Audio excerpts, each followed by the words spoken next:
అందరికీ నమస్కారం.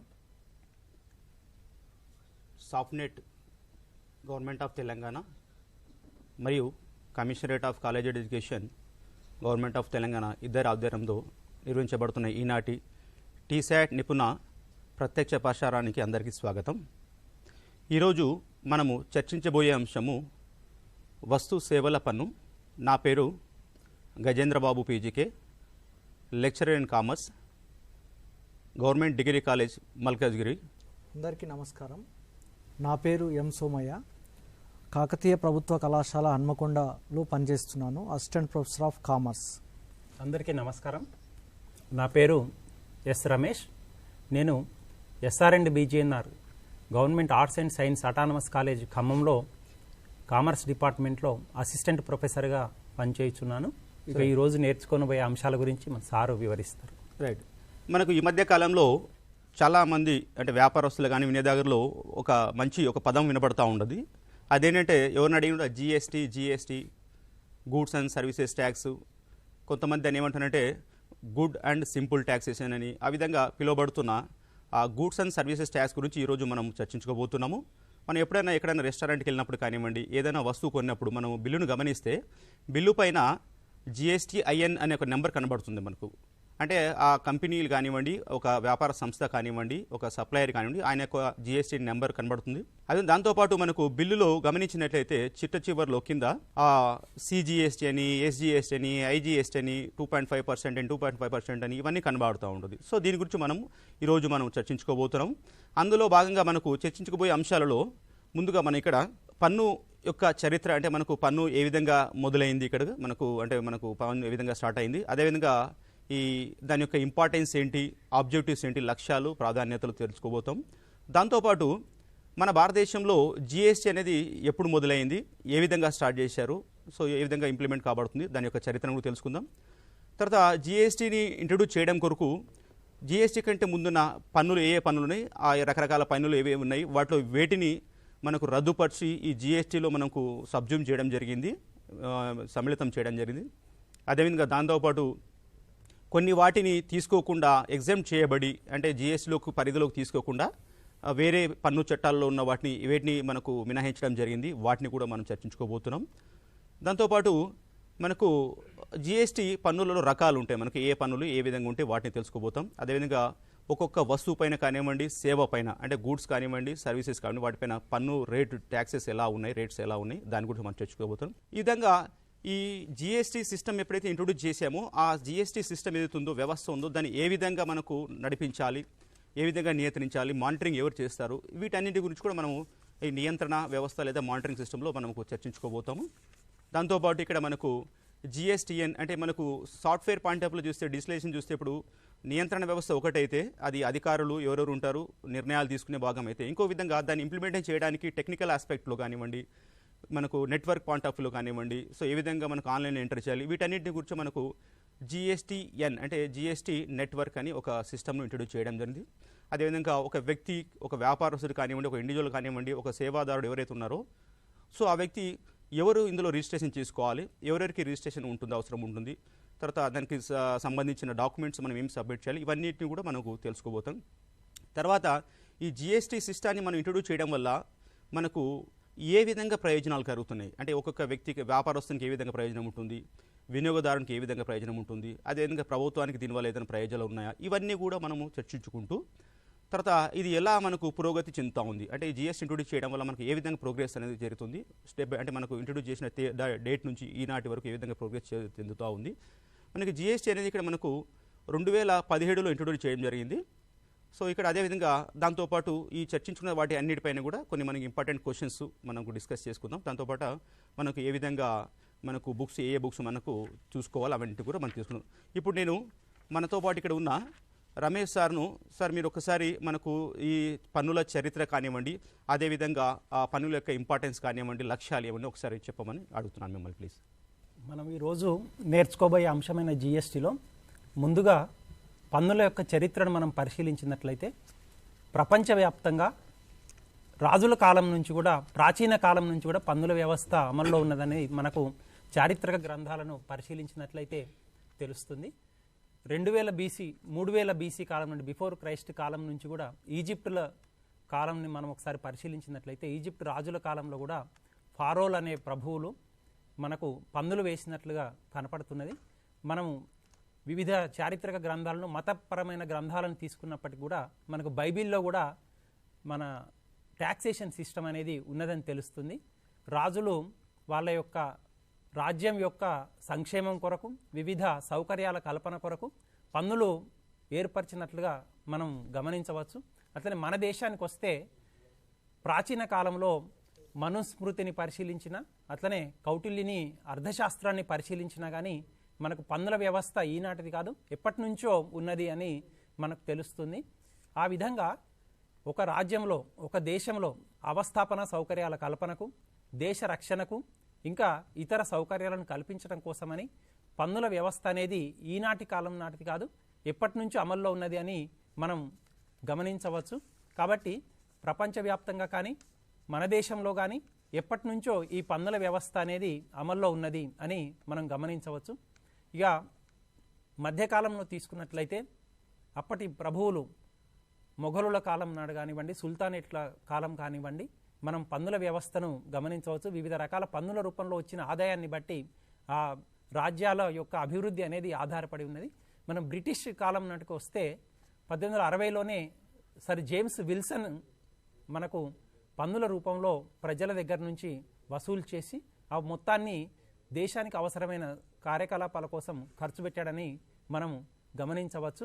ఇక ప్రస్తుతం మనం నేర్చుకున్న ఈ రోజు టాపిక్ అయిన జిఎస్టీ అంశానికి వస్తే ప్రపంచంలో మొట్టమొదటిసారిగా 1954లో జిఎస్టీని ఫ్రాన్స్ దేశం మొట్టమొదటిసారిగా అమల్లోకి తీసుకొని రావడం జరిగింది. ప్రస్తుతం 160 కంట్రీల వరకు 160 దేశాల వరకు ఈ జిఎస్టీని అమలు చేయటం జరుగుతున్నది. మన దేశం కూడా ఇందులో ఒక సభ్య దేశంగా మారి ఒక దేశంగా జిఎస్టీని అమలు చేయటం అనేది మనం గమనించవచ్చు. ఈ విధంగా ప్రాచీన కాలం నుంచి పన్నుల వ్యవస్థ అమల్లో ఉన్నది.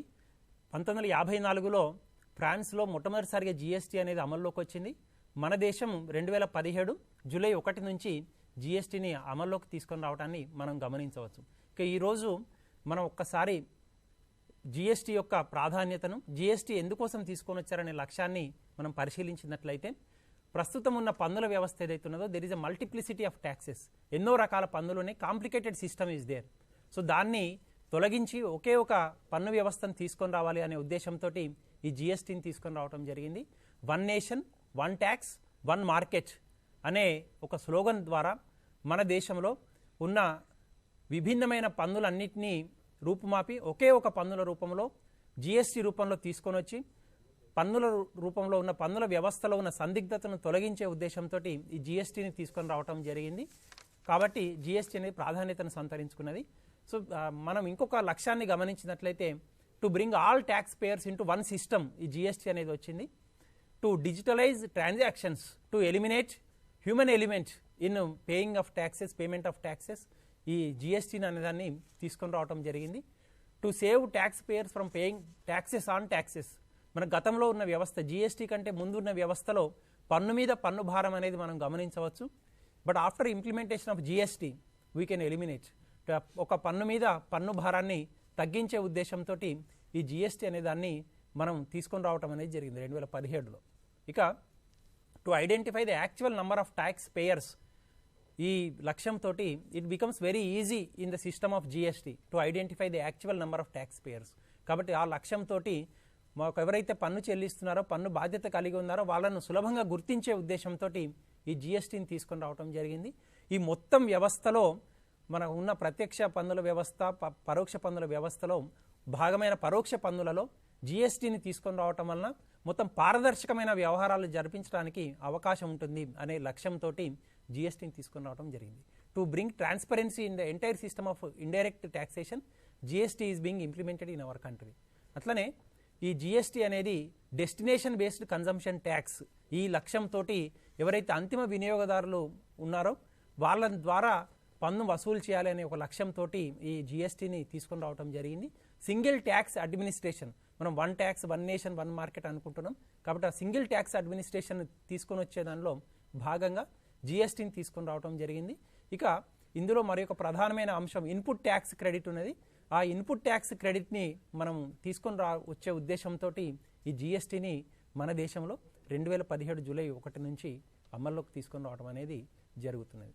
ఇక రాబోయే అంశాలు మనం ఏం చర్చించుకుంటామో ఒకసారి మన సారు పేర్కొనడం జరుగుతుంది. సార్ ఇప్పుడు ఇక్కడ సార్ మనకు అంటే పన్నుల చరిత్ర, వాటి యొక్క ప్రాధాన్యత, తర్వాత లక్ష్యాలు చెప్పడం జరిగింది. నిజంగా ఏంటంటే ఇప్పుడు జిఎస్టీ రాకముందు చాలా రకాల పన్నులు వినియోగదారుడు కానివ్వండి, అదేవిధంగా వ్యాపారస్తునికి అంటే వివిధ రకాల ట్యాక్స్ రిజిస్ట్రేషన్ చేసుకోవాల్సి ఉంటుంది. పన్ను వివిధ ప్రభుత్వాంగాల దగ్గర చెల్లింపు చేయడం కానివ్వండి, ఈ విధంగా వివిధ రకాల కష్టాలు ఉండేవి. సో వాటిని తొలగించడం కొరకు మనకు జిఎస్టీ అనేది వచ్చిందని చెప్పారు సభ్యుడు. సో జిఎస్టీ ఇంట్రడక్షన్ అంటే ఏ విధంగా చరిత్ర చెప్పడం జరిగింది, దాంతోపాటు దాని యొక్క ఇంపార్టెన్స్ కూడా మనం తెలుసుకున్నాం. నిజంగా ఇది ఏంటంటే seamless input tax credit system అండి ఇక్కడ. ఎందుకంటే ఇక్కడ ఎలాంటి అడ్డంకు లేకుండా single tax system, one nation, one market, one tax, ఈ విధంగా ఇది గతంలో ఏంటంటే మనకు జిఎస్టీ రాకముందు వివిధ రకాల బేసిస్ మీద అంటే ట్యాక్స్ లెవీ కాన్సెప్ట్ అంటే ఇన్సిడెన్స్ అనేది డిఫరెంట్ విధంగా ఉండేది. అంటే ఒక సర్టన్ ట్యాక్సెస్ ఏంటంటే ప్రొడక్షన్ ఇన్సిడెంట్ ఉన్నప్పుడు అప్పుడు ట్యాక్స్ లెవీ చేసేవాళ్ళు, సమ్ టైమ్స్ అంటే కన్జంప్షన్ టైంలో, సమ్ టైమ్స్ ట్రాన్స్పోర్టేషన్ టైంలో, ఈ విధంగా వివిధ రకాల అంటే వివిధ సందర్భాలలో వివిధ రకాలుగా పన్నులు విధించే విధంగా వివిధ రకాల పన్ను చట్టాలు పన్నులు ఉండేవి. వాటిని సింప్లిఫై చేస్తూ సీమ్లెస్ చేస్తూ ఒక జిఎస్టీ అనేది, జిఎస్టీ ఏంటంటే సార్ చెప్పినట్టుగా it's a destination consumption based tax. అంటే ఏ దేశము లేదా ఏ రాష్ట్రము లేదా ఏ వినియోగదారుడు ఎవరైతే ఉపయోగిస్తున్నారో అల్టిమేట్గా అక్కడే పన్ను చెల్లించబడుతుంది. గతంలో ఏంటంటే ప్రొడక్షన్ బేస్డ్ ఉండేది, కొన్ని ఏంటంటే సప్లై కానీ సర్వీస్ బేస్డ్ ఉండేది, వాటి తొలగిస్తూ ఓన్లీ కన్జంప్షన్ బేస్డ్ తీసుకోవడం జరిగింది. చాలా థ్యాంక్స్ సార్ మీరు దీని గురించి చెప్పినందుకు. నేను ఇప్పుడు ఏంటంటే ఇక్కడ మనతో పాటు ఉన్న సోమయ్య సార్ని, సార్ మన భారతదేశంలో జిఎస్టీ చరిత్ర ఏ విధంగా మొదలైంది, విధంగా మొదలైన తర్వాత మనకు ఏ రకాలను రద్దు చేశారు, సబ్జూన్ చేశారు, ఒకసారి చెప్పమని మిమ్మల్ని రిక్వెస్ట్ చేస్తున్నాను సార్. సో గజేంద్రబాబు సార్ చెప్పినట్టు మనకు భారతదేశంలో వివిధ రకాలైనటువంటి పన్నులు ఉండడం, అదేవిధంగా ఆ పన్నులను వసూలు చేసేటటువంటి యంత్రాంగం, కేంద్రం కొన్ని పన్నులను వసూలు చేయడం, రాష్ట్రం కొన్ని పన్నులను వసూలు చేయడం, కేంద్రం విధించి రాష్ట్రాలను వసూలు చేయమని చెప్పడం, కేంద్ర రాష్ట్రాలకు మళ్ళా పన్నుల పంపిణీ కోసం ఒక వ్యవస్థను ఏర్పాటు చేయడం, ఇట్లాంటి అనేక గందరగోళాలను గమనించినటువంటి భారత ప్రభుత్వము ఒక ఏకీకృత పన్ను వ్యవస్థ అవసరము అనేటటువంటి దాన్ని భావించడం జరిగింది. అప్పుడు వాజ్పేయి ప్రభుత్వ కాలంలో 2000 సంవత్సరంలోనే ఈ ఏకీకృత పన్ను వ్యవస్థ గురించి ఒక ఆలోచన చేయడం జరిగింది. దాని మీద చర్చలు జరపడం అనేటటువంటి జరిగింది. తర్వాత వాజ్పేయి ప్రభుత్వ హయాంలోనే 2004లో పన్నులకు సంబంధించినటువంటి ఒక ఎక్స్పర్ట్ అయినటువంటి విజయ్ కేల్కర్ నేతృత్వంలో ఒక టాస్క్ ఫోర్స్ను కూడా ఈ ఏకీకృత పన్ను వ్యవస్థ కోసం, వస్తు సేవల పన్ను వ్యవస్థ కోసం ఏర్పాటు చేయడం జరిగింది. అయితే దీంట్లో ప్రభుత్వాలు వీళ్ళు టాస్క్ ఫోర్స్ కమిటీ తీసుకొచ్చినటువంటి రిపోర్ట్స్లను అన్నింటినీ పరిశీలించి 2005లో వచ్చినటువంటి కొత్త ప్రభుత్వంలో అప్పటి ఆర్థిక మంత్రి చిదంబరం తన బడ్జెట్ను ప్రవేశపెడుతూ వస్తు సేవల పన్నును ప్రవేశపెట్టడమే, ఒక ఏకీకృత పన్నును ప్రవేశపెట్టడమే తమ లక్ష్యంగా చెప్పడం అనేటటువంటిది జరిగింది. అయితే వివిధ ప్రభుత్వాలు రావడం, భారతదేశంలో బహుళ పార్టీ వ్యవస్థ అనేటటువంటిది ఉండడం, అందరినీ సమన్వయం చేసుకుంటూ ఒక ఏకగ్రీవంగా ఈ పన్ను వ్యవస్థను తీసుకురావడం అనేటటువంటిది. రెండవది ఫెడరల్ వ్యవస్థ కలిగినటువంటి భారతదేశంలో ఇక్కడ రాష్ట్రాలకి కేంద్రానికి తమ సబ్జెక్టులలో పన్నులు విధించేటటువంటి అధికారాలని ఉండడం అనేటటువంటిది. ఇక్కడ కేంద్రం విధించినట్లయితే రాష్ట్రాల యొక్క హక్కులు కొన్ని పోయేటటువంటి అవకాశం ఉన్నది. కాబట్టి ఇది అనేకమైనటువంటి గందరగోళము చర్చల మధ్య ఇది ఆమోదయోగ్యం కాలేదు. అయితే వివిధ దేశాలలో దాదాపుగా 160 దేశాలలో విజయవంతంగా అమలవుతున్నటువంటి ఒక పారదర్శకమైనటువంటి వ్యవస్థ ఉండేటటువంటి పన్నును భారతదేశంలో తీసుకొచ్చినట్లయితే భారతదేశ జీడిపి పెరుగుదల, ఇంకా ఇక్కడ పేదరిక నిర్మూలన, పన్ను వ్యవస్థలో పన్ను పరిధిని విస్తరించుకోగలగడం, అదేవిధంగా పన్ను వసూలులో మనం చాలా తక్కువ వ్యయంతో వసూలు చేసుకోగలగడం మొదలైనటువంటి అన్ని మంచి లక్షణాల వల్ల కొత్తగా 2014లో వచ్చినటువంటి మోడీ ప్రభుత్వము 122 రాజ్యాంగ సవరణ బిల్లును ఈ వస్తు సేవల పన్ను కోసం తీసుకురావడం జరిగింది. అయితే అది అనేక చర్చల అనంతరం 2016లో 101 రాజ్యాంగ సవరణ చట్టాన్ని తీసుకురావడం జరిగింది. ఇది 8/9/2016లో ఆమోదం పొందడం జరిగింది. దాని తర్వాత వివిధ చట్టాలను దీనికోసం వస్తు సేవల పన్ను కోసం రూపొందిస్తూ 2017లో మొత్తానికి తుది రూపం తీసుకొని వచ్చి 1 జూలై 2017లో ఈ వస్తు సేవల పన్ను అనేటటువంటి ఒక వ్యవస్థని తీసుకురావడం అనేటటువంటిది జరిగింది. అయితే దీనికోసము వివిధ చట్టాలను రూపొందించుకోవాల్సినటువంటి ఆవశ్యకత ఏర్పడింది. అందుకోసము ప్రధానంగా సిజిఎస్టీ యాక్ట్ అంటే central government goods and service tax అనేటటువంటిది, central goods and service act అనేటటువంటిది ఒకటి, ఇంటిగ్రేటెడ్ జిఎస్టీ అనేటటువంటిది ఒకటి, అదేవిధంగా స్టేట్కు సంబంధించినటువంటి జిఎస్టీ యాక్ట్ ఒకటి, ఇంకా జిఎస్టీ కంపెన్సేషన్ యాక్ట్ అనేటటువంటిది ఒకటి, అంటే స్టేట్స్కి వచ్చినటువంటి నష్టాన్ని భర్తీ చేయడం కోసం, అదేవిధంగా యూనియన్ టెరిటరీస్ జిఎస్టీ అనేటటువంటిది ఒకటి. ఇట్లా మొత్తం మీద ఒక 35 చట్టాలని ఆమోదింపజేసుకొని మనం భారతదేశంలో జిఎస్టీ అనేటటువంటి ట్యాక్స్ని 2017 జూలై 1 నుంచి అమలు చేయడం జరుగుతుంది. నేడు అది విజయవంతంగా కొనసాగుతుంది. అయితే ఈ జిఎస్టీని ప్రవేశపెట్టడానికి ముందు భారతదేశంలో పన్నుల వ్యవస్థ ఏ రకంగా ఉన్నది అనేటటువంటి దాన్ని మనం గమనించినట్లయితే ఇందులో కేంద్ర జాబితా ప్రకారం కేంద్రం విధించేటటువంటి అనేక రకాలైన పన్నులు, రాష్ట్ర జాబితా ప్రకారం రాష్ట్రం విధించేటటువంటి అనేక రకాలైనటువంటి పన్నులను మనము ఏకీకృతం చేసుకొని రాష్ట్రాలు కేంద్రాలు విధించేటటువంటి పన్నులన్నింటినీ కూడా ఇందులో కలుపుకోవడం జరిగింది. సుమారుగా 17 రకాల పన్నులను ఇందులో విలీనం చేసుకోవడం అనేటటువంటిది జరిగింది.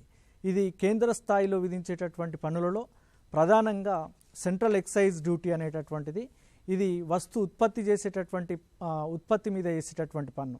అదేవిధంగా అడిషనల్ ఎక్సైజ్ డ్యూటీ అనేటటువంటిది, అంటే ఇంకా ప్రధానమైనటువంటి మరొక పన్ను సర్వీస్ ట్యాక్స్ అనేటటువంటిది, సేవా పన్ను. ఇది సెంట్రల్ గవర్నమెంట్కే ఉండేటటువంటిది, దాన్ని కూడా మనం ఇందులో విలీనం చేసుకోవడం జరిగింది. అదేవిధంగా additional customs duty, commonly known as countervailing duty, అదే ఇంకా special additional duty on customs, ఇంకా cess, surcharges, central sales tax, ఇట్లాంటివన్నీ కూడా కేంద్ర ప్రభుత్వం వేసేటటువంటి పన్నులను మనం ఈ జిఎస్టీలోకి తీసుకురావడం జరిగింది. అదేవిధంగా రాష్ట్ర ప్రభుత్వాలు విధించేటటువంటి వాల్యూ యాడెడ్ ట్యాక్స్ అనేటటువంటిది, అదేవిధంగా సేల్స్ ట్యాక్స్ కావచ్చు, సేల్స్ ట్యాక్స్నే వ్యాట్గా స్టేట్ వాల్యూ యాడెడ్ ట్యాక్స్గా మనం తీసుకోవడం జరిగింది. ఎంటర్టైన్మెంట్ ట్యాక్స్, ఆక్ట్రాయ్, అదేవిధంగా ఎంట్రీ ట్యాక్స్ అనేటటువంటిది, పర్చేజ్ ట్యాక్స్ అనేటటువంటిది, ఇంకా లగ్జరీ ట్యాక్స్ అనేటటువంటిది, taxes on lottery, betting and gambling, ఇట్లాంటి చాలా పన్నులను మనము ఈ దీంట్లోకి తీసుకొని వచ్చి ఒక ఏకీకృత వ్యవస్థ ద్వారా, ఒక స్వతంత్ర వ్యవస్థ ద్వారా మనం దీన్ని తీసుకురావడం అనేటటువంటిది గమనార్హం. Sir thank you sir. మీరు మన భారతదేశంలో జిఎస్టీ అనేది ఏ విధంగా స్టార్ట్ అయ్యని చెప్పారు, మంచిగా చెప్పారు సార్. అది అంటే మనకు 2000లో అప్పట్లో ఉన్న వాజ్పేయి గవర్నమెంట్, తర్వాత అదేవిధంగా విజయ్ కేల్కర్ కమిషన్ వాళ్ళు టాస్క్ ఫోర్స్ వాళ్ళు ఇచ్చిన రిపోర్ట్ ఆధారంగా 2005లో అప్పటి ఫినాన్స్ మినిస్టర్ అసెంబ్లీ బడ్జెట్లో చెప్పడం జరిగింది. అప్పుడు చెప్పినప్పుడు చాలా రాష్ట్రాల నుంచి వ్యతిరేకత కూడా రావడం జరిగింది. అయినప్పటికీ కూడా అది ఇంట్రొడ్యూస్ చేయడం జరిగింది. అల్టిమేట్గా మనకు 101వ రాజ్యాంగ మన సవరణ చట్టం ద్వారా ఈ జిఎస్టీ వస్తు సేవా పన్ను చట్టం అని మనం తీసుకోవడం జరిగింది. ఇది 2017 1 జూలై చెప్పారు. ధన్యవాదాలు సార్. ఇప్పుడు మనం ఇక్కడ జిఎస్టీలో వచ్చేస్తే మనకు ఇప్పుడు సార్ చెప్పిన చట్టాలలో కొన్నిటిని మనం ఇక్కడ మినహాయించడం జరిగింది. ఇక్కడ ఏవేవి మినహాయించడం జరిగింది, కొన్నిటిని ఇప్పుడు మనకు సోమయ్య సార్ చెప్పినట్టుగా కొన్ని రకాల పాత ట్యాక్స్ ఏవైతే ఉన్నాయో ప్రీవియస్ అంటే బిఫోర్ జిఎస్టీ ఉన్న చట్టాలు కొన్ని ఇందులో తీసుకోవడం జరిగింది. సో మరి ఇప్పుడు అన్ని చట్టాలను అంటే ఇప్పుడు గూడ్స్కు తర్వాత సర్వీసెస్ రిలేటెడ్ అన్ని చట్టాలు ఇందులో తీసుకురావడం జరిగిందంటే సో అందులో కొన్ని తీసుకురాలేదు, అంటే చాలా మటుకు తీసుకున్నప్పుడే కొన్ని వాటిని మినహాయించడం ఎగ్జామ్ చేయడం జరిగింది. అది ఇవేటేట్ని మనం చూసుకుందాం. ఇక్కడ చూసుకున్నట్లయితే ఇక్కడ హ్యూమన్ కన్సంప్షన్ కొరకు ఆల్కహాల్ అంటే మనకు మత్తు పానీయాలు అదేవైతే ఉన్నాయో మందులు, సో ఇలాంటి లిక్కర్ కానివ్వండి, ఆల్కహాల్, వీటిని ఈ జిఎస్టీ నుంచి ఎగ్జామ్ చేయడం మినహాయించడం జరిగింది. అంటే ఇక్కడ దీని ఉద్దేశం ఏంటంటే ఇక్కడ జిఎస్టీ నుంచి ఎగ్జామ్ చేశారంటే ఇలాంటి వస్తువులపైన పన్ను లేదా అంటే పన్ను ఉంది, గతంలో ఏవైతే ఉన్నాయో స్టేట్ ఏదో ఎక్సైజ్ డ్యూటీ ఏవైతే కస్టమ్స్ ఏవైతే ఉన్నాయో అలాంటి రకాల పన్నులు వీటిపైన విధించడం జరిగింది. సో దాంతోపాటు ఇక్కడ కొన్ని రకాల పన్నులు మినహాయించి కొన్ని రకాలు ఏం చేస్తుంటే డెఫర్డ్ చేయడం, అంటే కొన్ని కాలాల వరకు ఈ జిఎస్టీ పరిధిలోకి తీసుకురాకుండా అంటే రాబోయే కాలంలో వీటిని తీసుకురావాల్సి ఉంటుందని కొంచెం చెప్పండి. అందులో మొట్టమొదటిది ఏంటంటే ఇక్కడ పెట్రోలియం ప్రోడక్ట్స్ అని చెప్పుకోవచ్చు. ఏంటంటే మనకి డీజిల్ కానివ్వండి, అదేవిధంగా దాంతోపాటు ఏవియేషన్ ఫ్యూయల్ టర్బైన్ అది కానివ్వండి, అదేవిధంగా పెట్రోల్, గ్యాస్, ఈ విధంగా న్యాచురల్ గ్యాస్, ఇవన్నిటిని కూడా కొన్ని కాలాల వరకు అంటే అన్ని రాష్ట్రాలు తర్వాత కేంద్ర ప్రభుత్వము అనుమతి వచ్చిన తర్వాత వాటిని కూడా జిఎస్టీలో తీసుకురావాలని వాటిని ప్రస్తుతానికి కొంతకాలం వరకు వాటిని పోస్ట్పోన్ చేస్తూ సో దాన్ని ప్రస్తుతానికి మినహాయింపడం జరిగింది. అదేవిధంగా ఇక్కడ మనకు తీసుకుంటే ఇంకోటి టొబాకో ఏవైతే ఉన్నాయో వాటిని కూడా దీని నుంచి మనకు ఎగ్జామ్ చేయడం మినహాయింపడం జరిగింది. అదేవిధంగా దాంతోపాటు ఇక్కడ రియల్ ఎస్టేట్ కూడా చూడండి, ఇక్కడ మన రియల్ ఎస్టేట్ అంటే ప్రాపర్టీ ట్యాక్స్ కానీ రియల్ ఎస్టేట్ ఇలాంటి వాటిని కూడా ఇందు నుంచి మినహాయించడం జరిగింది. దాంతోపాటు మనకు ఏదైతే విద్యుత్ శక్తి ఎలక్ట్రిసిటీ పైన విధించే పన్ను కూడా ఈ జిఎస్టీ నుంచి ఎగ్జామ్ చేయడం జరిగింది. సో దాంతోపాటు అలా చేస్తూ ఇక్కడ గతంలో ఉన్న బేసిక్ ఎగ్జెంప్షన్ కస్టమ్స్ డ్యూటీ కానివ్వండి, సో అదేవిధంగా మనకు ఎక్స్పోర్ట్ డ్యూటీ కానివ్వండి, రోడ్ అండ్ ట్యాక్స్ డ్యూటీ కానివ్వండి, సో తర్వాత ఇలాంటి కొన్ని రకాల లోకల్ ట్యాక్సెస్ను కూడా ఈ జిఎస్టీ పరిధి నుంచి మినహాయించడం జరిగింది. అంటే ప్రభుత్వం గతంలో ఏ ప్రభుత్వాలు ఏ అంగాలు విధిస్తున్నాయో వాటికే విధించడానికి వదిలేసి జిఎస్టీలోకి తీసుకురాకుండా అంటే కంప్లీట్గా లేకుండా వీటిని వదిలిపెట్టడం జరిగింది ఇక్కడ. సో ఈ విధంగా కొన్ని రకాల ఏవైతే ఐటమ్స్ ఉన్నాయో అంశాలు వాటిని మనకు పని నుంచి తీసుకోవడం ఎగ్జామ్ చేయడం కూడా జరిగింది. దాంతోపాటు ఇక్కడ మనకి ఎప్పుడైనా గమనించినట్టు మన టోల్ ట్యాక్స్ అని ఉంటుంది ఇక్కడ. సో టోల్ ట్యాక్స్ని కూడా దీని నుంచి మనకు మినహాయించారు. వీటన్నిటిని మినహాయించి మిగతా అన్ని రకాలైన ఏవైతే వస్తువులు కానివ్వండి సేవలు అన్నింటిని కూడా వాటిని మినహాయిస్తూ మిగతా వాటిని ఇందులో తీసుకురావడం జరుగుతూ ఉంది ఇక్కడ.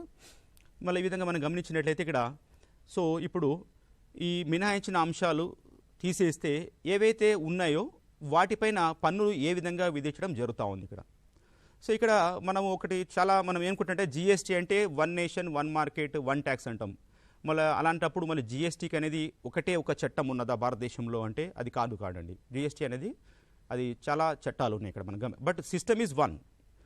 ఎందుకంటే మన భారతదేశం ఎలాంటిదంటే ఇక్కడ ఇట్స్ డీసెంట్రలైజ్డ్ అన్నమాట. మనకు వికేంద్రీకరణ ప్రభుత్వం ఉంది కాబట్టి అంటే కేంద్ర స్థాయిలో ప్రభుత్వం ఉంటుంది, అదేవిధంగా రాష్ట్ర స్థాయిలో ప్రభుత్వాలు ఉంటాయి.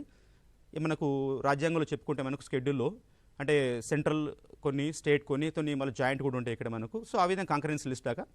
సో ఇక్కడ కేంద్ర స్థాయిలో కొన్ని రకాల పన్నులు విధించే వాళ్ళు గతంలో, రాష్ట్ర స్థాయిలో కొన్ని విధించారు. ఇప్పుడు ఈ జిఎస్టీని ఒకటే విధంగా తీసుకొచ్చినప్పుడు అంటే వారి యొక్క అధికారాన్ని ఇప్పుడు గతంలో కొన్ని వాటిపైన రాష్ట్రానికి పన్ను విధించడానికి అధికారం లేదు.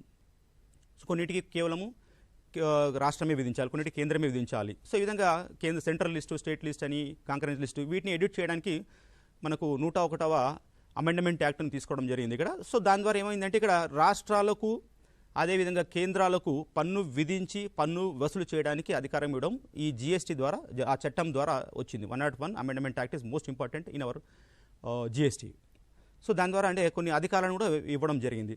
సో ఇందులో గమనించినట్లయితే ఇక్కడ మనకు కేంద్ర స్థాయిలో మనకు జిఎస్టీని విధించడానికి, వస్తు సేవా పన్నును విధించడాన్ని మనకు సెంట్రల్ జిఎస్టీ లేదా కేంద్ర జిఎస్టీ, కేంద్ర వస్తు సేవా పన్ను అని చెప్పడం జరుగుతుంది ఇక్కడ. ఇది కేంద్ర ప్రభుత్వానికి చెందుతుంది. ఈ యొక్క మొత్తము అది విధించడం కూడా కేంద్ర ప్రభుత్వం విధిస్తుంది. అదేవిధంగా గమనించినట్లయితే రాష్ట్ర స్థాయిలో వారి యొక్క భాగం ఏదైతే ఉంటుందో లెవీ చేయడానికి వాళ్ళకున్న హక్కు కానివ్వండి, కలెక్షన్ చేయడానికి ఉన్న హక్కుని, సో అలాంటి దాన్ని రాష్ట్ర స్థాయిలో స్టేట్ జిఎస్టీ లేదా రాష్ట్ర వస్తు సేవా పన్ను అని చెప్పడం జరుగుతుంది. మన భారతదేశంలో అన్ని రాష్ట్రాలే కాకుండా కొన్ని కేంద్రపాలిత ప్రాంతాలు కూడా ఉన్నాయి కాబట్టి 7 కేంద్రపాలిత ప్రాంతాలు ఉన్నాయి. కానీ ఇక్కడ 7 కేంద్ర ప్రాంతాలు ఉన్నప్పటికీ కూడా రెండింటికి అంటే మనకు పాండిచేరి కానీ ఢిల్లీ తీసుకుంటే రెండింటి కూడా మనకు అసెంబ్లీ ఉంది కాబట్టి, లెజిస్లేచర్ ఉంది కాబట్టి ఆ రెండింటిని కూడా ఎస్జిఎస్టీ కిందకి తీసుకోవడం జరిగింది. అంటే వాళ్ళ అసెంబ్లీలో ఆమోదించి స్టేట్ లాగా భావించి ఎస్జిఎస్టీ యాక్ట్ తీసుకొచ్చారు. దాంతోపాటు మిగిలిన 5 కేంద్ర పాలిత ఏవైతే ఉన్నాయో లక్షద్వీప్ కానివ్వండి, అదేవిధంగా అండమాన్ కానివ్వండి, దాదర్ నగర్ హవేలీ కానివ్వండి, ఈ విధంగా అన్ని ఏవైతే మిగిలిన ఉన్నాయో ఈ కేంద్ర పాలిత ప్రాంతాలు వాళ్ళు యూజీఎస్టీ అంటే యూనియన్ టెరిటరీ, యూటీజీఎస్టీ అంటారు, union territory goods and service tax, ఈ విధంగా మొత్తం 35 చట్టాలు చేయడం ద్వారా ఇది ఒక one nation one market one tax అనే సిస్టాన్ని మన భారతదేశంలో ఇంట్రొడ్యూస్ చేయడం. అంటే ఒక 35 చట్టాలను కలిపితే అప్పుడు మనకు ఇది ఒక చట్టం వచ్చింది. ఇందులో మళ్ళీ కాంపెన్సేషన్స్ స్టేట్ అని కూడా చెప్పారు సార్ ఇంతకుముందు. అంటే ఇక్కడ ఈ జిఎస్టీ అనేది ఇంట్రొడ్యూస్ చేయడం వల్ల ఏమవుతుందంటే కొన్ని రాష్ట్రాలు నష్టపోతున్నాయి ఇక్కడ. అంటే ఇక్కడ మనకు ఇది అగైన్ సెంట్రలైడ్ వెళ్ళిపోతుంది, అంటే ఓన్లీ కేంద్రానికే అధికారం పోతుంది. సో దానివల్ల మాకు నష్టాలు, ఇప్పుడు జిఎస్టీ సెంట్రల్ జిఎస్టీ విధించడం వల్ల రాష్ట్రాలకు నష్టాలు జరుగుతాయి కాబట్టి దీన్ని ఎలా మనకు కంపెన్సేషన్ చేయాలి అనే దాని కొరకు సార్ చెప్పినట్టుగా ఇక్కడ కంపెన్సేషన్ టు స్టేట్ యాక్ట్స్ అని కూడా తీసుకోవడం జరిగింది. ఈ విధంగా అన్ని వివిధ రకాల యాక్ట్లు తీసుకొచ్చి ఒక జిఎస్టీకి తీసుకోవడానికి ఇన్ని రకాల చట్టాలు తీసుకొచ్చి ఒక సింగిల్ సిస్టమ్ని తీసుకోవడం జరిగింది. మళ్ళీ అదేవిధంగా మనం గమనించినట్టు ఇక్కడ మళ్ళీ భారతదేశంలో మనం ఒక ప్రత్యేకత చెప్పుకోవచ్చు. మన తెలంగాణకు ఒక ప్రత్యేకత ఏంటంటే ఇక్కడ Telangana is the first state to introduce GST in the India. అంటే మన భారతదేశంలో ఈ తెలంగాణ రాష్ట్రం అనేది మొట్టమొదటిసారిగా ఈ ఎస్జిఎస్టీని యాక్ట్ని చేసి దీన్ని జిఎస్టీని ఇంప్లిమెంట్ చేయడం జరిగింది. ఇది ఒక మనం తెలంగాణ రాష్ట్రాన్ని గొప్పగా చెప్పుకోవచ్చు. సో ఇక్కడ ఏదైతే కేంద్ర ప్రభుత్వం విధించి వసూలు చేస్తుందో దాన్ని సిజిఎస్టీ, రాష్ట్ర ప్రభుత్వం విధించి వసూలు చేస్తే ఎస్జిఎస్టీ, కేంద్ర పాలిత ప్రాంతాలు విధించి చేస్తే జిఎస్టీ అంటారు. సో ఎప్పుడైతే విత్ ఇన్ స్టేట్లో జరిగితే వాటిని మనకు సిజిఎస్టీ, ఎస్జిఎస్టీ 50% విధిస్తారు. సో దాని గురించి మనం చర్చించుకుందాం. ఒకవేళ ఇలా కాకుండా ఒక రాష్ట్రం నుంచి ఇంకొక రాష్ట్రానికి, అంటే ఒక రాష్ట్రంలో నుంచి ఇంకొక రాష్ట్రానికి లావాదేవీలు జరిగినప్పుడు రెండు రాష్ట్రాల మధ్య కానివ్వండి, ఒక రాష్ట్రము ఒక కేంద్రపాలిత ప్రాంతం కానివ్వండి, లేకుంటే ఒక కేంద్రపాలిత ప్రాంతం ఇంకొక కేంద్రపాలితం, లేకుంటే ఈ విధంగా వివిధ రాష్ట్రాలు కేంద్రపాలితం మధ్య లావాదేవీలు జరిగితే మళ్ళీ అలాంటప్పుడు మనం ఎలాంటి ట్యాక్స్ను విధించాలి? రెండు రాష్ట్రాలు ఉంటాయి కాబట్టి ఎస్జిఎస్ అనేది అంటే ఒక స్టేట్కి సంబంధించినది. సో ఇప్పుడు రెండు రాష్ట్రాలకు మనకు ఏ విధంగా మనం ఆ ఎస్జిఎస్టీని కాంపోనెంట్ను మనం ఏ విధంగా యాక్ట్లో ఇంక్లూడ్ చేయాలనేది దాని కొరకు ఏం చేశారంటే మనకు సమీకృత జిఎస్టీ అనే ఒక కాన్సెప్ట్ను తీసుకురావడం జరిగింది. దీనికి కూడా ఒక యాక్ట్ చేశారు. ఇది గవర్నమెంట్ ఆఫ్ ఇండియా యాక్ట్ చేయబడింది. It is in the hands of government of India.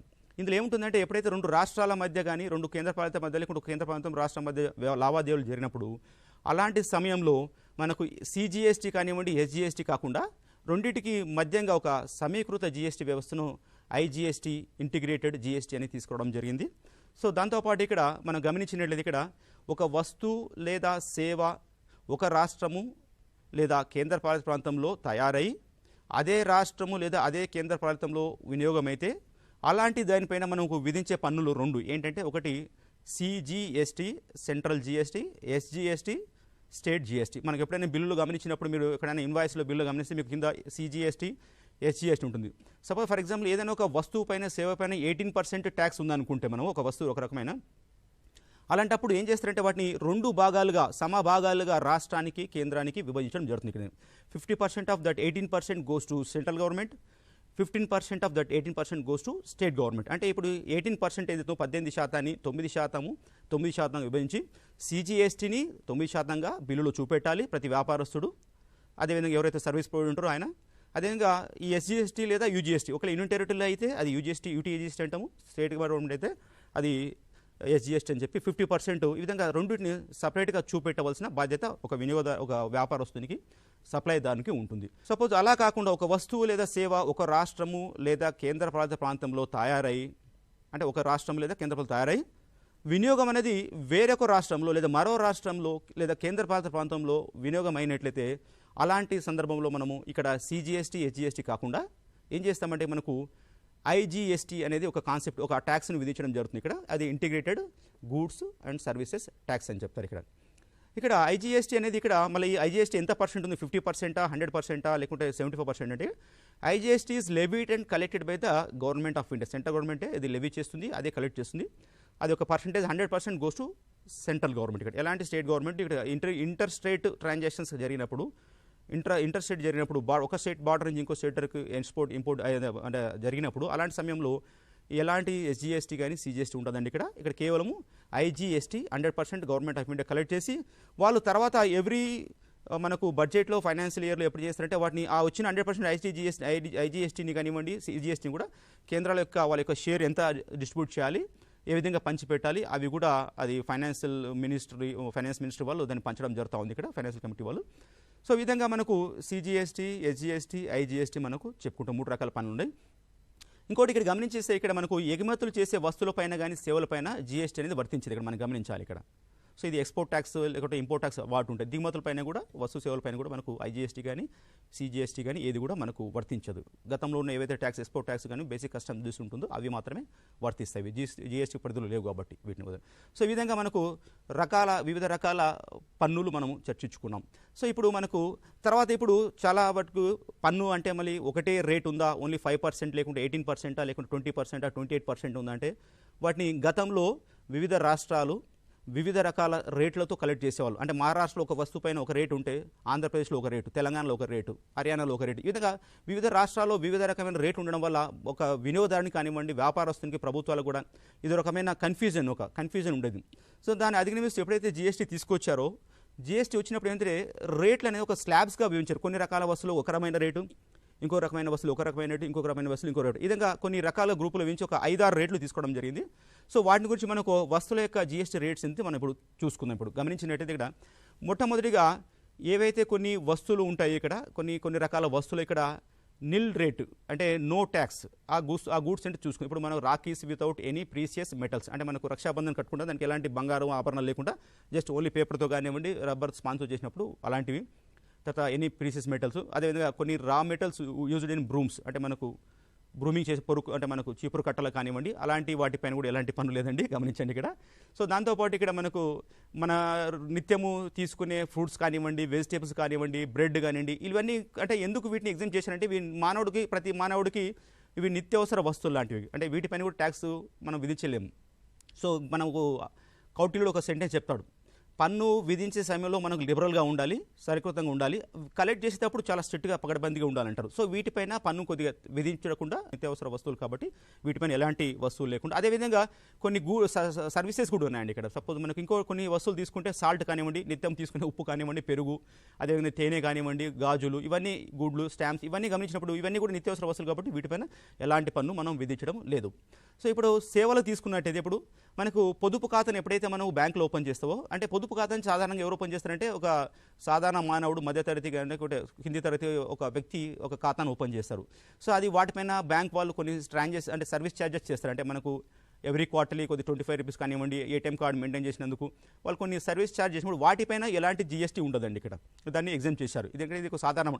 అదేవిధంగా జన్ధన్ యోజన అకౌంట్ మనకు ప్రస్తుతం అంటే మనకు అందరినీ కూడా బ్యాంకింగ్ వ్యవస్థలోకి తీసుకురావాలి. ప్రతి వ్యక్తికి ఎవరైతే 18 ఇయర్స్ క్రాస్ చేస్తారో ప్రతి ఒక్కరిని మనకు బ్యాంకింగ్ వ్యవస్థలో తీసుకోవడానికి ప్రభుత్వం ఏం చేసినట్టు జన్ధన్ యోజన అని అంటే ఎలాంటి మినిమం బ్యాలెన్స్ లేకుండా ఒక అకౌంట్ ఓపెన్ చేయడం జరిగింది. అలాంటి జన్ధన్ యోజన పైన కూడా ఏమైనా ఛార్జెస్ వసూలు చేయకుండా వాటిపైన ట్యాక్సెస్ కూడా లేకుండా చేయడం చేశారండి ఇక్కడ. తర్వాత ఇక్కడ నెక్స్ట్ 0% దాటిన తర్వాత మధ్యలో కొన్ని 3% అంటే మనకు బంగారు ఆభరణాలు కానివ్వండి, వీటిపైన 3% మనకు ఉంటుంది ఇక్కడ.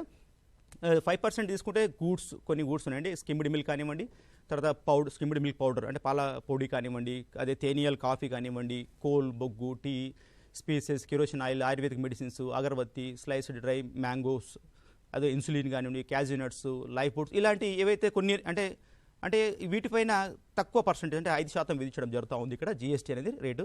ఇలా జిఎస్టీ 5% విధించినప్పుడు ఎస్జిఐటీ అనేది 2.5% ఉంది, సిజిఎస్టీ 2.5% గమనించాలి మనం ఇక్కడ. 5% అనేది ఇద్దరు కలెక్ట్ చేయొద్దు, స్టేట్ గవర్నమెంట్ ఆఫ్ తీసుకుంటుంది ఇక్కడ, సెంట్రల్ గవర్నమెంట్ ఆఫ్. తర్వాత సర్వీసెస్ తీసుకుంటే స్మాల్ రెస్టారెంట్స్ అలాంగ్ విత్ అంటే వాళ్ళు చిన్న రెస్టారెంట్స్ ఉంటాయి, వాళ్ళు ఫుడ్, బోర్డింగ్, వాటితో పాటు కొన్ని చిన్న ట్రాన్స్పోర్టేషన్ కూడా ప్రొవైడ్ చేస్తారు. ఇలాంటి వాటిపైన చిన్న ఏసీ రూమ్స్ ఉన్న ఇలాంటి వీటికి కూడా ఎలాంటి సర్వీస్ ట్యాక్స్ 5% ఉంటుంది ఇక్కడ. దాని తర్వాత నెక్స్ట్ గమనించినట్లయితే ఇక్కడ 5% తర్వాత మనకు 12% వస్తుంది ఇక్కడ. 12%లో ఉన్న ఐటమ్స్ మనం ఒకసారి చూసుకుందాం ఇక్కడ. బట్టర్, చీజ్, గీ, పికిల్, ఫ్రూట్, జ్యూసు, తర్వాత అంబ్రెల్లా, గొడుగు, మనం వాడే గొడుగు కానివ్వండి. అదేవిధంగా మనకు ప్రతి ఒక్క మనిషికి చేతిలో సెల్ ఫోన్ ఉంటుందండి, దానిపైన జిఎస్టీ విధించేది ఎంత అంటే మనం గుర్తుపెట్టుకోవాలి 12%. మనం నిత్యం వాడే ఏదైతే చరవాణి ఉందో చరవాణి పైన ప్రభుత్వము 12% విధిస్తుంది. అందులో స్టేట్ గవర్నమెంట్ 6%, సెంట్రల్ గవర్నమెంట్ 6% తీసుకుంటుంది ఇక్కడ. సో ఇది మనం గమనించాలి ఇక్కడ. తర్వాత అదే కుట్టు మిషన్ కానివ్వండి, హ్యాండ్ బ్యాగ్స్, పర్సెస్ కానివ్వండి, జ్యువెలరీ బాక్సెస్ కానివ్వండి, వుడెన్ ఫ్రేమ్స్ ఫర్ పెయింటింగ్ కానివ్వండి, ఫోటోగ్రాఫ్స్, ఈ విధంగా ఏవైతే ఉన్నాయో వీటన్నిటిపైన కూడా 12% ట్యాక్స్ అనేది విధించడం జరుగుతూ ఉంది. తర్వాత మనకు సర్వీసెస్ తీసుకుంటే 12%లో ఇప్పుడు ఏదైనా business class air tickets, movie tickets price under 100 rupees. ఓకేలా మనకు ఏమైనా ఎయిర్పోర్ట్ మనకు ఎయిర్ ట్రావెల్ చేసేటప్పుడు వాటి టికెట్స్ పైన విధించే 12% ఉంటుంది జిఎస్టీ అండి. తర్వాత మూవీస్కి మనకు మొత్తం ఎప్పుడైనా మూవీస్కి వెళ్ళినప్పుడు మనం గమనిస్తే దానిపైన కూడా జిఎస్టీ ఉంటుందండి. సర్వీసెస్ కింద దాన్ని కూడా జిఎస్టీ గతంలో ఎంటర్టైన్ ట్యాక్స్ ఉండేది స్టేట్లో, దాన్ని తీసేసి ఇప్పుడు సెంట్రల్ అంటే జిఎస్టీ పరిధిలో తీసుకొచ్చి 100% కొట్టేశారు. అంటే ఇందులో తీసుకొచ్చి 100 రూపీస్. అదేవిధంగా 18% తీసుకుంటే గూడ్స్, కార్న్ఫ్లేక్స్ తీసుకుంటే కార్న్ఫ్లేక్స్, కేక్స్, కంప్రెసర్స్, ఫ్యాన్స్ కానివ్వండి, chocolate, preserved vegetables, tractors, refrigerators etcetera వీటిపైన 18% ఉంటుంది. సర్వీసెస్ తీసుకుంటే ఇక్కడ అవుట్డోర్ క్యాటరింగ్, మనకి ఎప్పుడైనా మనకు ఫంక్షన్ చేస్తే క్యాటరింగ్ ఇస్తాం, వాటిపైన చెల్లించే పన్ను ఎంత ఉంటుందంటే 18%. తర్వాత మూవీ టికెట్స్ ప్రైస్ అబోవ్ 100. తర్వాత 28% pan masala, weaving machine, paint ఇవన్నీ చూసుకోవచ్చు ఇక్కడ. దాని తర్వాత సర్వీసెస్ పైన 5 స్టార్ హోటల్స్ కానివ్వండి, హోల్సేల్ ఇవన్నీ వీటిపైన కూడా మనకు 28%. ఈ విధంగా వివిధ రకాల వస్తు సేవలపైన వివిధ రకాల రేట్లు మనకు విధించడం జరుగుతుంది.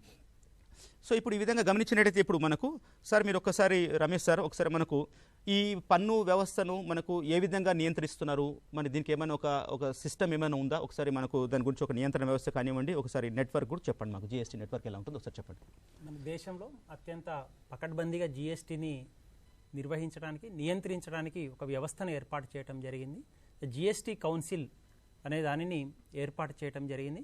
జిఎస్టీ కౌన్సిల్ మన రాజ్యాంగం 279A ఆర్టికల్ ప్రకారం జిఎస్టీ కౌన్సిల్ని ఏర్పాటు చేయడం జరిగింది. ఈ కౌన్సిల్ విభిన్న అంశాలకు సంబంధించి, జిఎస్టీకి సంబంధించి అంశాలకు సంబంధించి ప్రభుత్వానికి వివిధ రంగాల్లో సూచనలు చేయటం అనేది జరుగుతుంది. వివిధ అంశాల్లో పన్ను రేట్లు పెంచడం, పన్ను రేట్లు తగ్గించటం, నియంత్రించటం, వీటి మీద వివిధ అంశాలను బట్టి మన సూచనలు చేయడానికి 279A ఆర్టికల్ కింద రాజ్యాంగంలో దీన్ని ఏర్పాటు చేయటం జరిగిందండి.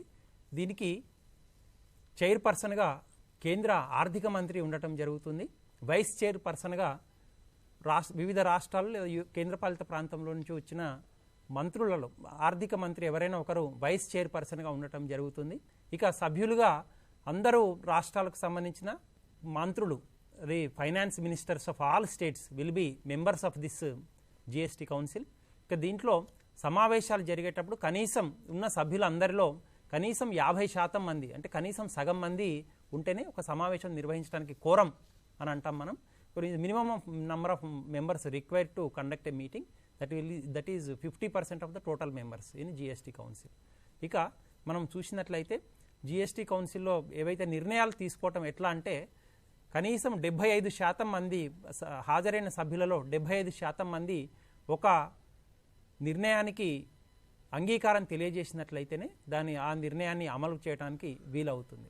కాబట్టి ఈ జిఎస్టీ కౌన్సిల్ను ఏర్పాటు చేయటం, దీని ద్వారా ఏం జరుగుతుందంటే ఈ చట్టానికి సంబంధించి వివిధ లాస్, వివిధ rules and regulations, rates will be framed according to the recommendations of the GST council. ఈ విధంగా జిఎస్టీ కౌన్సిల్ అనేది మనకు పకడ్బందీగా మన దేశంలో జిఎస్టీని నియంత్రించడానికి, నిర్వహించడానికి ఉపయోగపడుతుంది. ఇక అట్లనే ఈ జిఎస్టీలో ఉన్న విభిన్నమైన సభ్యులకు సంబంధించిన సాంకేతిక పరమైన సహకారాన్ని అందించడానికి జిఎస్టీ నెట్వర్క్ జిఎస్టీఎన్ను ఏర్పాటు చేయడం జరిగింది. ఇది సాంకేతిక వనరులను అందజేయటం, అట్లనే కేంద్ర రాష్ట్ర ప్రభుత్వాలకు, పన్ను చెల్లింపుదారులకు, సంబంధిత వర్గాలకు ఐటీ మౌలిక నిర్మాణం సేవలను ఈ నెట్వర్క్ సమకూరుస్తుంది. దీని ద్వారా ఈ జిఎస్టీ నెట్వర్క్ ద్వారా ఎవరైతే సభ్యులు ఉన్నారో ఈ జిఎస్టీ పరిధిలోకి వచ్చే వినియోగదారులు కానివ్వండి, సభ్యులు కానివ్వండి, వివిధ రాష్ట్ర ప్రభుత్వాలు కానివ్వండి, పన్ను చెల్లింపుదారులకు కానివ్వండి, వీళ్ళందరికీ కావాల్సిన ఇన్ఫర్మేషన్ టెక్నాలజీకి సంబంధించిన సేవలను అందించే ఉద్దేశంతో ఈ జిఎస్టీ నెట్వర్క్ను ఏర్పాటు చేయడం జరిగింది. ఇక దీంట్లో ఇది జిఎస్టీఎన్ విధులు ఏమిటి మనం ఒకసారి పరిశీలించినట్లయితే రిజిస్ట్రేషన్ సౌకర్యానికి సమకూర్చడం, ఐజీఎస్టీ లెక్కింపు మరియు సెటిల్మెంట్, వీటికి సంబంధించిన వివరాలు మనం జిఎస్టీఎన్ అందిస్తుంది. అతని చెల్లింపు వివరాలను సరిపోల్చి చూసుకోవడానికి యూ కెన్ కంపేర్. సో ఈ విధమైన ఉద్దేశాలతోటి జిఎస్టీఎన్ అనేది పనిచేస్తుంది. ఇక రాబోయే అంశాలను గురించి చర్చించడానికి మనకు సోమయ్య సార్ను చర్చించవలసిందిగా కోరుతున్నాను. జిఎస్టీఎన్ అనేటటువంటి దానికోసం ఒక ప్రత్యేకమైనటువంటి నెట్వర్క్ను ఏర్పాటు చేయడం జరిగింది. దీనికోసం కంపెనీల చట్టం ప్రకారము ఒక పెద్ద సంస్థను, ఒక ప్రైవేట్ లిమిటెడ్ కంపెనీని ఏర్పాటు చేయడం జరిగింది. దీన్ని మొత్తాన్ని నియంత్రించడం కోసం, దీనికి సాఫ్ట్వేర్ ఇవ్వడం కోసం ఇన్ఫోసిస్ అనేటటువంటి సంస్థను ఏర్పాటు చేయడం జరిగింది. అయితే జిఎస్టీలో ఏ రకంగా నమోదు చేసుకోవాలనేటటువంటి దాన్ని మనం పరిశీలించినట్లయితే ఇండివిజువల్స్ అంతా కూడా ఇదివరకు ఏదైతే పాత సిస్టమ్ ఉన్నదో ఆ పాత సిస్టంలో ఉండొచ్చు. ఎవరైతే వాలంటరీగా రావాలని అనుకుంటారో వాళ్ళు కూడా దీంట్లోకి వచ్చేటటువంటి అవకాశం ఉంటుంది. రానటువంటి వాళ్ళకి పాత సిస్టమ్ ప్రకారం ఎక్సైజ్, వ్యాట్, సర్వీస్ ట్యాక్స్ రూల్సే వర్తిస్తాయి. అదేవిధంగా ఇంకా మనం వ్యాపారస్తులు ఎవరైతే ఈ ప్రస్తుతానికి 40 లక్షల టర్నోవర్ దాటుతుందో అదేవిధంగా సేవల విషయంలో 20 లక్షల టర్నోవర్ దాటుతుందో వాళ్ళంతా జీఎస్టీని తప్పనిసరిగా నమోదు చేసుకోవాలి. ఇంకా కొన్ని రాష్ట్రాలకి దీన్ని ఎగ్జెంప్షన్స్ ఇవ్వడం జరిగింది. అవి ప్రధానంగా నార్త్ ఈస్టర్న్ స్టేట్స్కి వీటికి సంబంధించి కొంత తక్కువ అమౌంట్ ఉన్న 20 lakhs 10 lakhs ఉన్నా కూడా వాళ్ళు చేసుకోవాలి, ఈ టర్నోవర్ దాటినటువంటి వాళ్ళు. అదేవిధంగా ప్రతి దరఖాస్తుదారుడు ఈ పోర్టల్లో జిఎస్టీఎన్ నెట్వర్క్లో డైరెక్ట్గా చేసుకోవచ్చు. అతని పాన్ కార్డు, అదేవిధంగా ఆధార్ కార్డు, ఇంకా దానికి సంబంధించినటువంటి అతని వ్యాపార నమోదు సర్టిఫికెట్, ఇంకా వ్యాపార స్థలం ఏ ప్రాంతంలో చేస్తున్నాడు దానికి సంబంధించినటువంటి చిరునామా, దానికి సంబంధించినటువంటి ఆధారాలు, ఇంకా బ్యాంకు ఖాతా లేదా రద్దు చేసినటువంటి చెక్ కూడా మనం ఇవ్వచ్చు.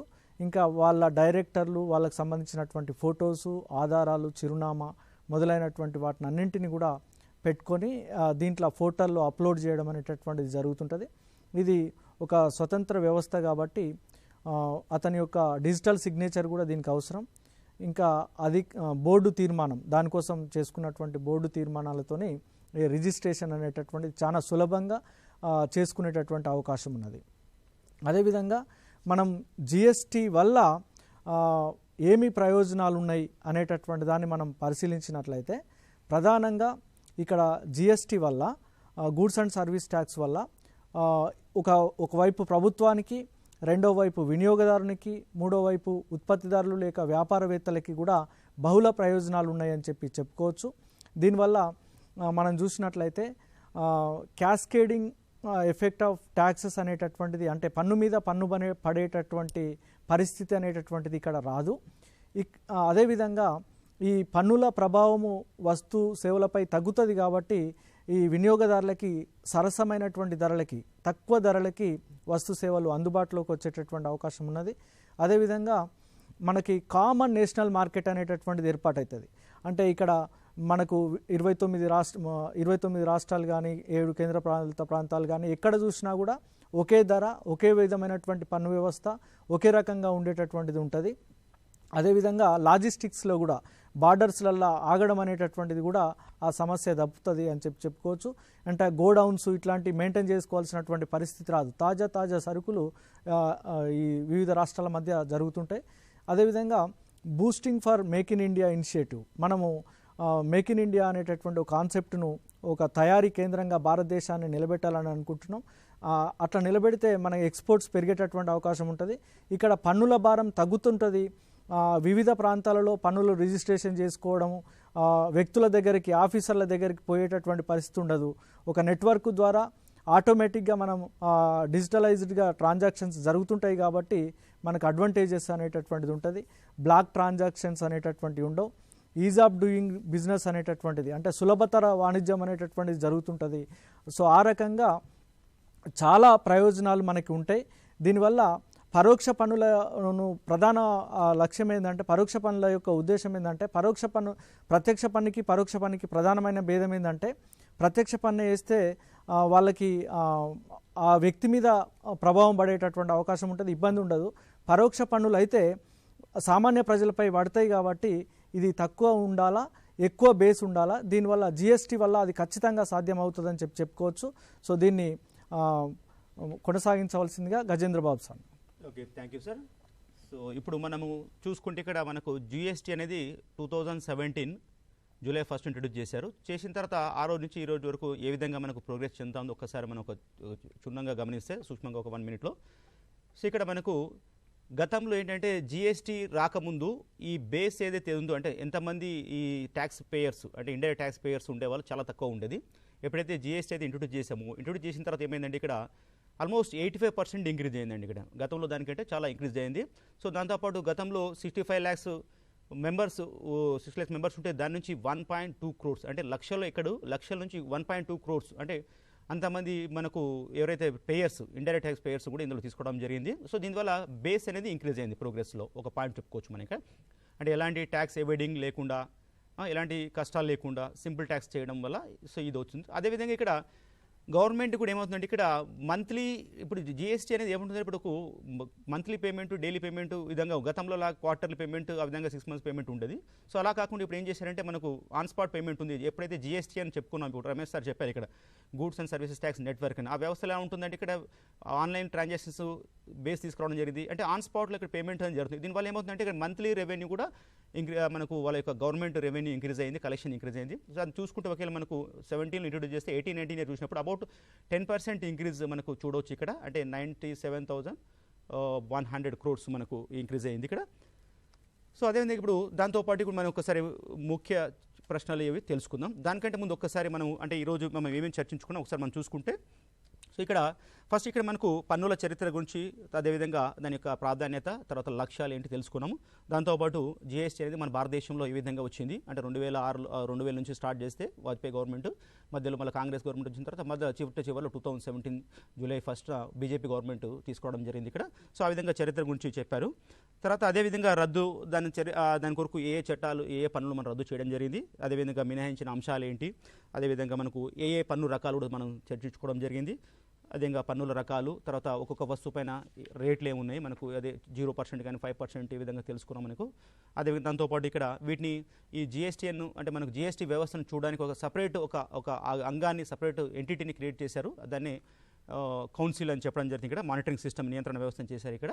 సో వాళ్ళు ఆ అడ్మినిస్ట్రేషన్ అని చూస్తుంది ఇక్కడ. దాన్ని ఇంప్లిమెంట్ చేయడానికి నెట్వర్క్, జిఎస్టీ నెట్వర్క్ సిస్టమ్ గురించి తెలుసుకోవడం జరిగింది. అదేవిధంగా ఒక వ్యాపారస్తుడు దాన్ని ఏ విధంగా రిజిస్టర్ చేసుకోవాలి, దానికి సంబంధించిన పత్రాలు ఎవరెవరు చేసుకోవాలి, అవన్నీ కూడా మనకు సోమయ్య సార్ చెప్పడం జరిగింది.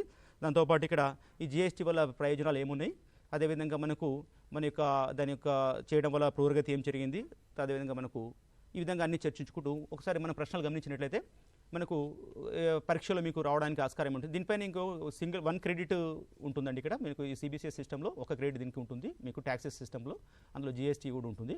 సో ఇక్కడ హిస్టరీ ఆఫ్ జిఎస్టీ దానిపైన మనం ఎక్స్పెక్ట్ చేయొచ్చు ఒక క్వశ్చన్, షార్ట్ క్వశ్చన్. అదేవిధంగా వాట్ ఆర్ ద ఆబ్జెక్ట్స్ లక్ష్యాలు ఏమున్నాయి ఇక్కడ, అవి కూడా మనం చెప్పుకోవచ్చు ఇక్కడ. దాంతోపాటు types of taxes in GST కూడా మనం అనుకున్నాం, ఏ ట్యాక్సెస్ ఉన్నాయనేది వాటి గురించి చెప్పుకోవచ్చు. తర్వాత మానిటరింగ్ సిస్టమ్ అనేది ఏ విధంగా ఉన్నది, దాన్ని ఎలా మానిటర్ చేస్తున్నారు దాని గురించి.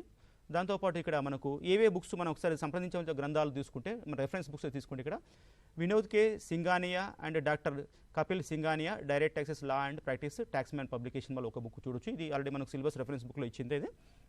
దాంతోవరకు doctor Girish Ahuja and Ravi Gupta direct taxes law and practices Bharat publication వాళ్ళు. సో ఈ విధంగా ఈ బుక్స్ మన రెఫరెన్స్గా తీసుకోవచ్చు. సో ఈనాటి ఈ టీశాట్ నిపుణ లైవ్ సెషన్కు విన్నందుకు మీ అందరికీ ధన్యవాదాలు చేస్తూ, అదేవిధంగా రమేష్ సార్కు, అదేవిధంగా సోమయ్య సార్కు ఈ అవకాశాన్ని ఇచ్చిన సాఫ్ట్నెట్ నెట్వర్క్ వాళ్ళు కానివ్వండి, అదేవిధంగా కమిషనర్ ఆఫ్ కాలేజ్ ఎడ్యుకేషన్ అందరికీ కూడా ధన్యవాదాలు చేస్తూ ఇంతటితో ఇది ముగిస్తున్నాము.